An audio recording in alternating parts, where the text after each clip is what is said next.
It is with great pleasure that we welcome you to the Fayette County School System and to this electronic onboarding session. My name is Erin Robertson. I am the Director of Human Resources. You have been selected to join one of the finest school systems in the state of Georgia, and we are very happy to have you as part of the Fayette County School System family. Our track record of returning employees validates the quality of our school system.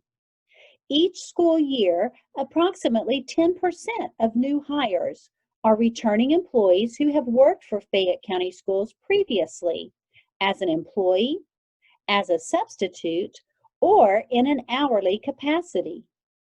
In any industry, excellent service results in continued business and a returning customer. For us, excellent service results in a returning employee. We are very grateful to have you as a new employee. And for those of you returning to Fayette County Schools, welcome back home. Let's meet the Human Resources Department. Our HR department is led by Ms. Erin Robertson, Director, and Ms. Renee Hammer, Assistant Director. Occasionally, you may see us out at your work locations. Often employees feel something is wrong or someone is in trouble if they see members of HR at their work locations. That is not always the case.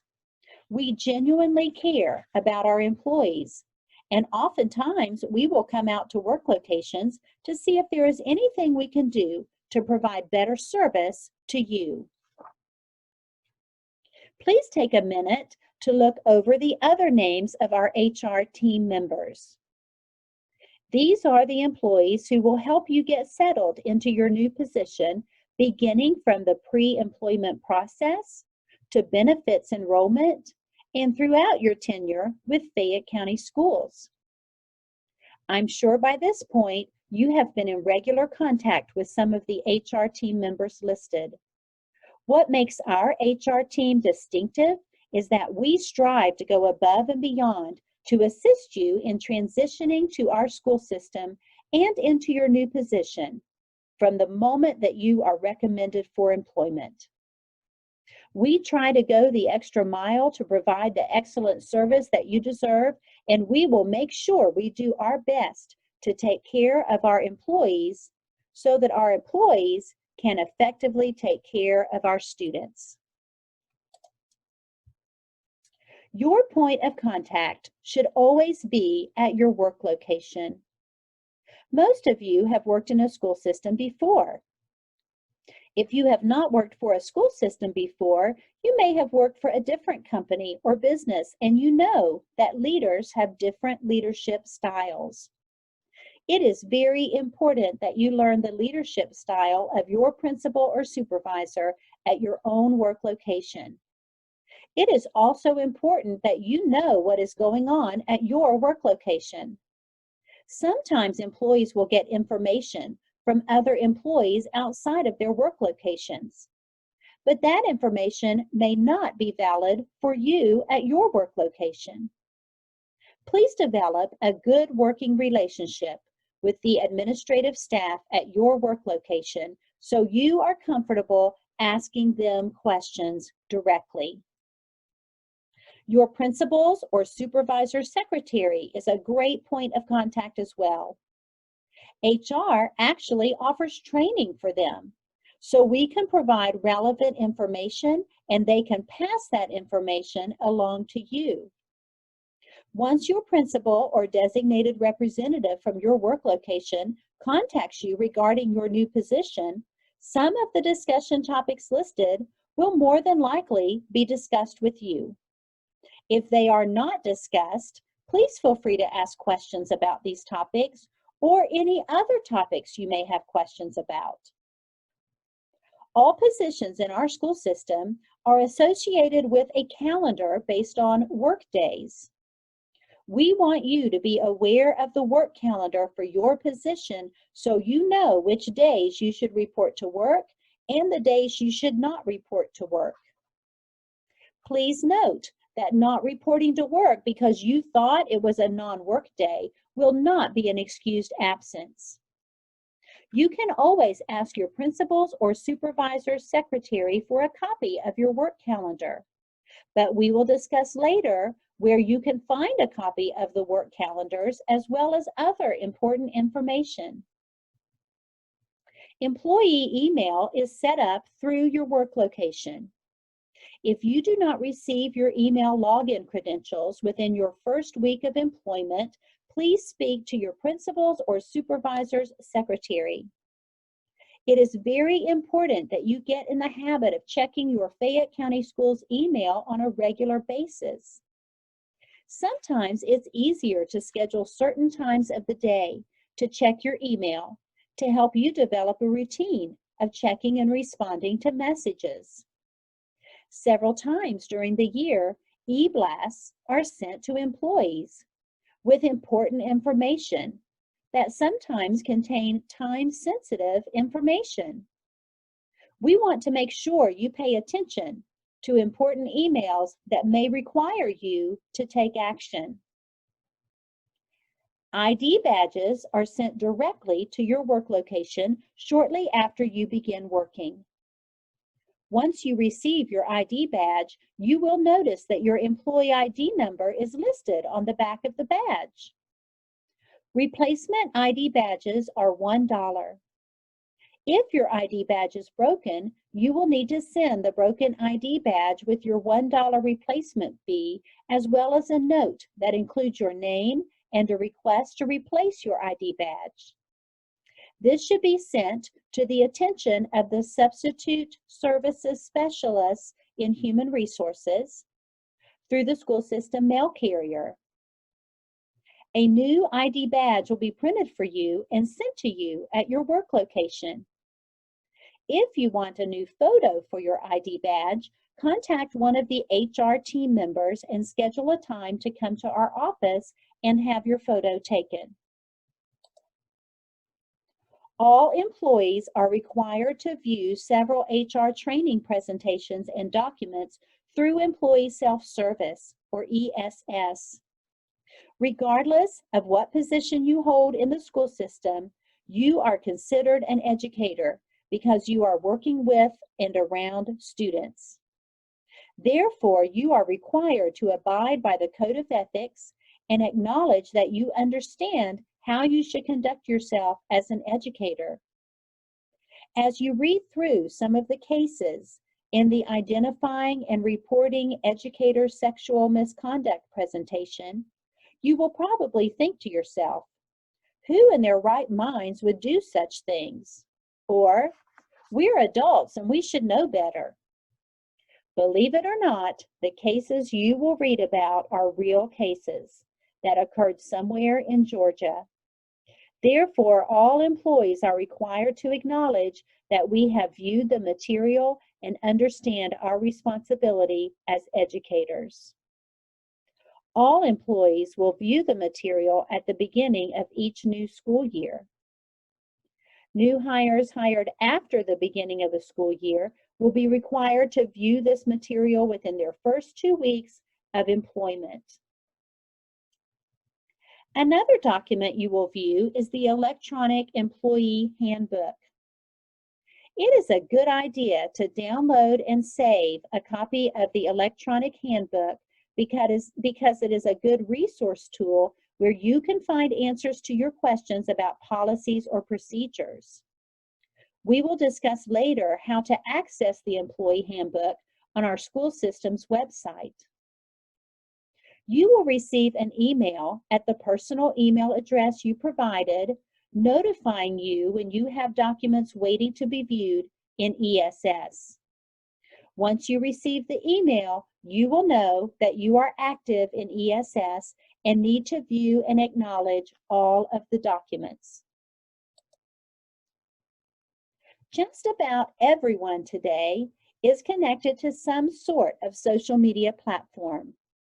Because you are beginning a new job, this would be a good time for you to review all of your social media accounts.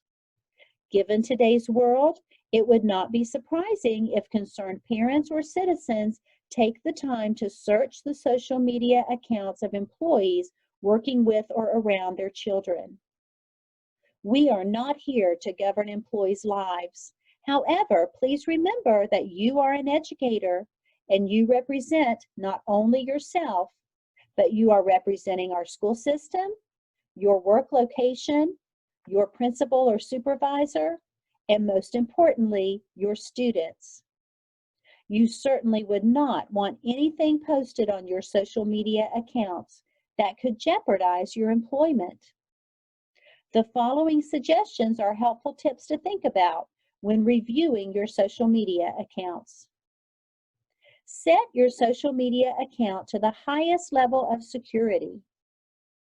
Review your social media account and remove any comments, posts, or photos that could negatively reflect upon your character. Do not make negative comments about the school system, your work location, or your coworkers. Do not accept friend requests from your students. You are here to serve as an educator and a role model to your students and not to be a friend. Never post information discussing your students or situations happening at your work location. A general rule of thumb is if the post, comment, or photo is questionable, it would be best to go ahead and remove it. As part of your onboarding forms, you signed a document stating that you have reviewed the Internet User Agreement Policy and you will abide by the provisions outlined in the policy.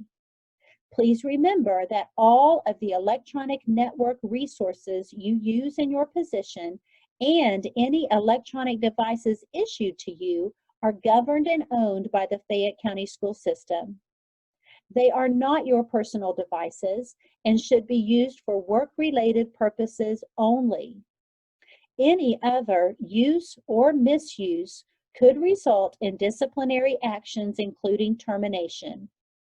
This even includes your work email.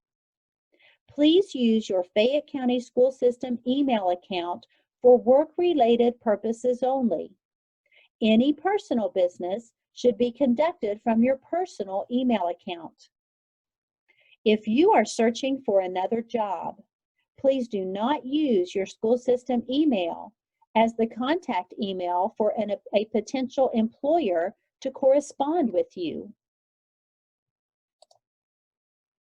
The demographic information that you entered in the onboarding portal will be exported into the HR and payroll platform. It is very important that if anything changes from what you have provided, you notify HR by completing the personnel information change form. We will discuss later where you can find this form. There is a misconception that if an employee notifies their school of a change, then HR is notified also. But this is not the case. The demographic information that we enter into our HR platform interfaces with our payroll system, state health benefits system, and total rewards benefits. It is also listed on your W-2 forms. So it is very important that HR has your updated information at all times. It is a good idea to review your emergency contact information annually. In the event of an emergency, there may be a need to reach your emergency contact using the emergency contact information you have given to us. If the emergency contact information is out of date, we would not be able to successfully reach your emergency contact. Again, it is very important that you make sure you have updated information on file with HR at all times.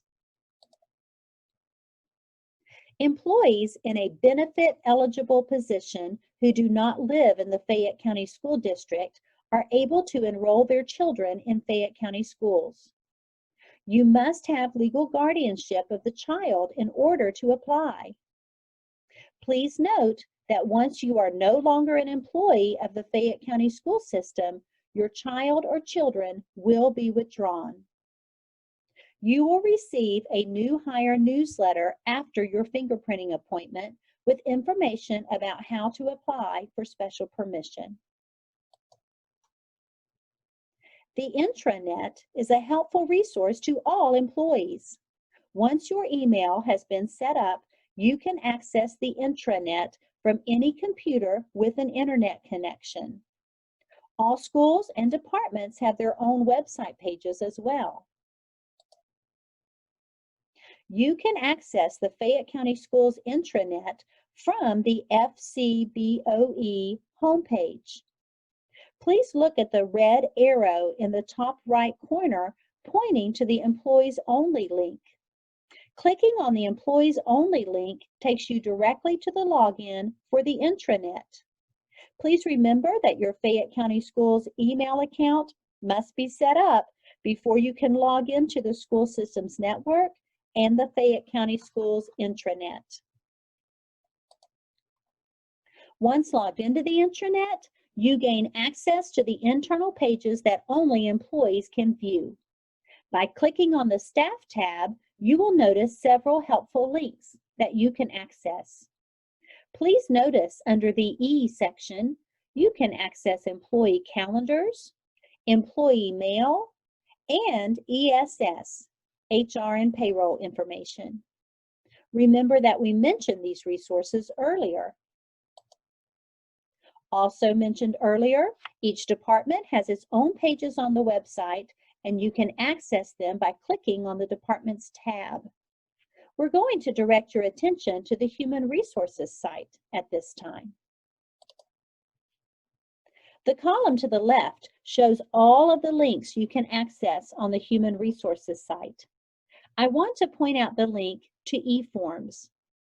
This is a listing of all of the electronic forms accessible to employees. You can simply download and print the form, complete it, and return it to the appropriate Human Resources team member without having to leave your work location. Earlier, we discussed the personnel change form that should be completed to change any of your personal information. The number of work days are often used when referring to employee groups. For example, employees who work year-round are referred to as 240-day employees. Our pay cycle runs from August to July for all non-240-day employees and from July to June for all 240-day employees. Non-240-day employees will be paid through July 31st for this school year. Certified employees must work through their last work day of their contract, and non-certified employees must work through the last day of their work calendar for their position. Employees who leave their positions prior to the last work day of their contract or work calendar for the position will not be paid through July. All employees are paid monthly on the last working day of the month. Just a reminder that the last working day in the month of December is normally before the semester break, so please keep this in mind when we approach that time. Salaries will be prorated for employees who do not start at the beginning of their work calendar. The finance department will send a salary notification sheet to you at your work location, so please be sure you know where your mailbox is located at your work site. The remaining slides are for employees who hold or will be issued educator certificates or paraprofessional licenses.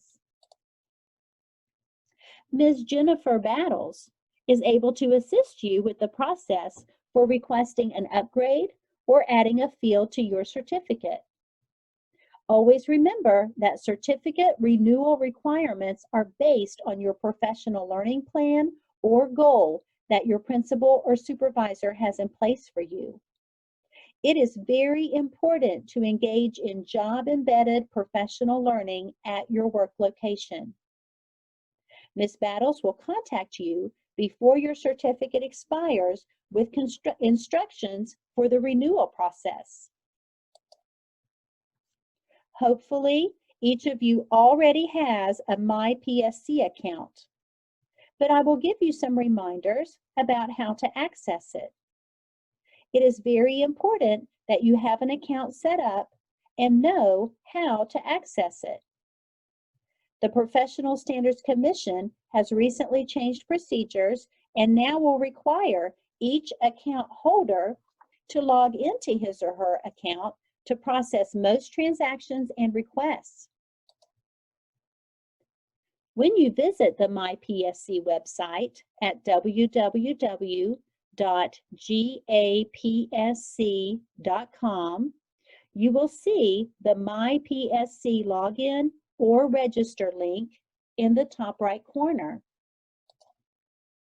If you have not already registered for a MyPSC account, this will be the first step to get you started with the registration process. The PSC has asked that all upgrade questions be directed to them. It is important to check upgrade options by clicking the Certificate Upgrades link under the Policies and Guidelines tab before you start a certification program. Click the Certificate Upgrade Advisor link. Next, you will have an option to log in or browse. It is best to select the login option so the PSC keeps a record of your upgrade request on your MyPSC account. This slide applies to certified employees who have worked in other school systems. In order to calculate your salary, we need a verification of professional employment form from each of your previous school systems. Please complete the top portion of the form and send it to each school system where you have worked. Once all completed verification of employment forms have been returned to you, send them along with the cover sheet that you received in your onboarding email from Ms. Brownlee to Jennifer Battles. Please submit all of the completed forms at once. Ms. Battles will send an email with your salary level for the year once all verifications have been approved. Thank you for your attention to this onboarding session. Again, we want to welcome you to the Fayette County School System. We hope you have a great school year.